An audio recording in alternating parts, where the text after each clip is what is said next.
people, namaste, welcome back to my channel.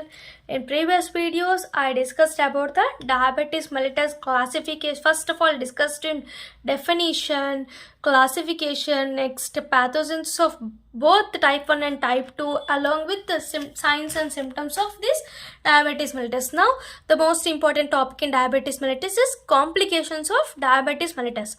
So what are the long-term complications of diabetes mellitus? What is the long-term complications of diabetes mellitus? Wait a minute. Okay, first are vascular, metabolic and immune. There are three types of complications like vascular, metabolic and immune complications. Because of some of the vascular complications like infarct. Vascular means blood vessels. It leads to infarct, gangrene, extremities can also occur. All have common like neuropathy, nephropathy, retinopathy. Common complication of diabetes mellitus is neuropathy, nephropathy, retinopathy. Neuro, nephro, retinopathy, common complications. Like these are the vascular complications, and the most important are infarct and gangrene extremes comes under this vascular. Next, metabolic complications like same neuropathy, nephropathy, retinopathy, along with has aorta, lenses of eye also occur, kidneys and nerves. Same. See.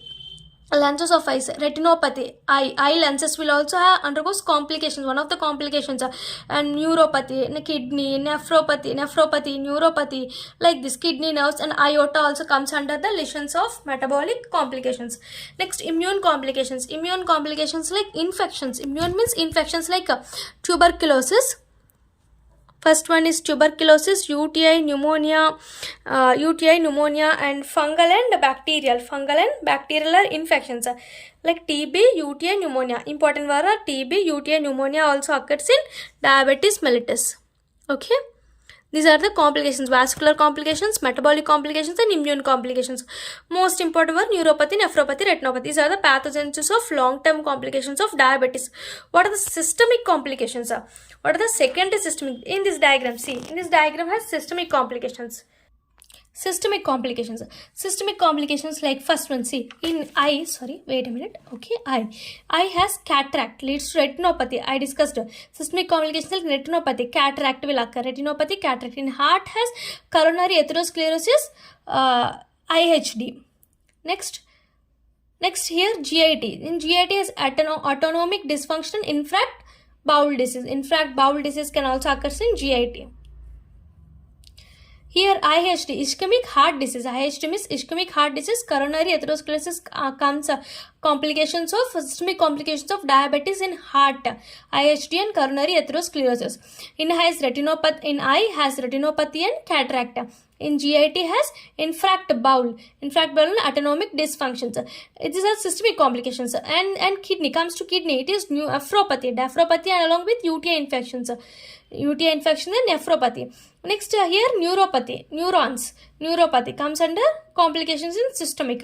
Next C, here in the diabetic ulcer will also occur and gangrene will also occur, diabetic ulcer will also occur, and occlusive atherosclerosis. Here coronary atherosclerosis, heart, here occlusive atherosclerosis. These are the systemic complications. See, same, both are same, like neuropathy, nephropathy, retinopathy. All these are comes under systemic. Retinopathy, here neuropathy, here nephropathy. Okay. Next, heart gangrene here also gangrene. This is also systemic complication, dry gangrene. And next, infarct means heart comes to heart and heart bowel. In heart consists of coronary atherosclerosis and ischemic heart disease, and infarct bowel also occurs in this systemic complications only. And next here we also discussed about the UTI infections, like UTI infection. Kidney has UTI infections, here also UTI infections. Next here occlusive atherosclerosis is occurring secondary systemic complications of diabetes mellitus. These are the complications of diabetes mellitus. So most important were neuropathy, nephropathy, retinopathy. These are the complications. Wait a minute. See, here also complications are two types, like acute metabolic complications, here late systemic complications. I discussed about all systemic complications in previous diagram only. So what is the acute metabolic complications? Metabolic complications, the first one is diabetic ketoacidosis. Because of type 1 diabetes mellitus leads to diabetic ketoacidosis. Next one, hyperosmolar hyperglycemia non-ketotic coma. It is type 2 diabetes mellitus. Coma, non-ketotic coma. Next, hypoglycemia. Hypoglycemia means glycemia may be developed in type 1 diabetes mellitus. Generally, hypoglycemia developed in type 1 diabetes mellitus. Okay, these are the acute metabolic complications in diabetes mellitus. Next, systemic complication I already discussed, like atherosclerosis and microangiopathy, nephropathy, neuropathy, retinopathy, and other infections. So next we should discuss about the diagnosis. How we diagnose the type 1 diabetes. First, we can use urine test. By urine analysis. By urine analysis, if they have any glycosuria or ketonuria or proteinuria, all these conditions by urine testing, ketonuria, proteinuria. Next, by using single blood sugar estimation also. By using blood sugar estimation, we can diagnose the diabetes mellitus, and fasting glucose test and OGTT, oral glucose tolerance test, and glycosylate hemoglobin test. These are the and other tests also present. These are the test comes under diabetes mellitus. So first of all, we important wonder what is the range. Range comes under glucose levels, plasma glucose levels.